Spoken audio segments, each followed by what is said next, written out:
मारे मारे उठाने को चढ़ल जवनिया। कौन बनाई भाई रनिया के कनिया, कौन बनाई रनिया के दुल्हनिया, कौन बनाएगा रनिया को कनिया, कौन बनाई भाई रनिया के कनिया।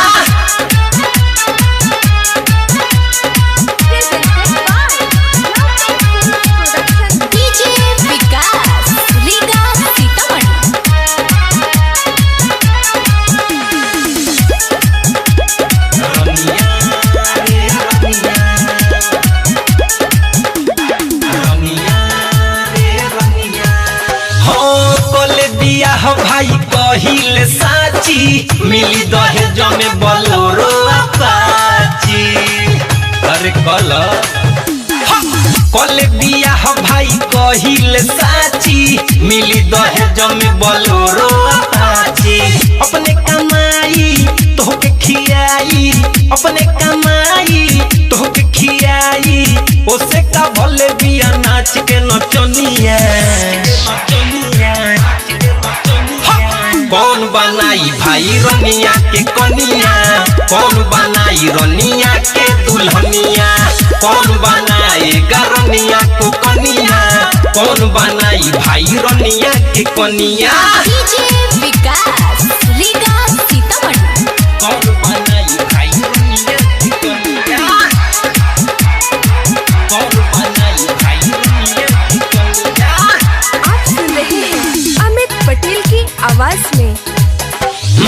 खाना बनाई या मुंह में खियाई, राजा के अपनाई गोड़ो दबाई। अब का चाहिए रे। खाना बनाई या मुंह में खियाई, सैया के अपनाई गोड़ो दबाई। लगे सुताई बिना डोलाई, लगे सुताई बिना डोलाई, राती के बेरा हिलाई मचनिया।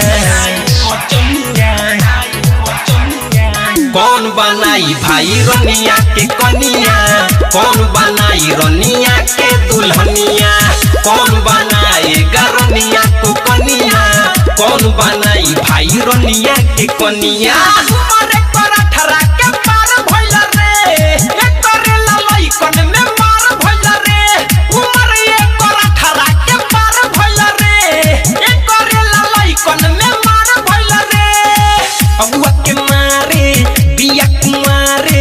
अगुआ के मारे बिया कुआरे मारे उठाने को चढ़ल जवनिया।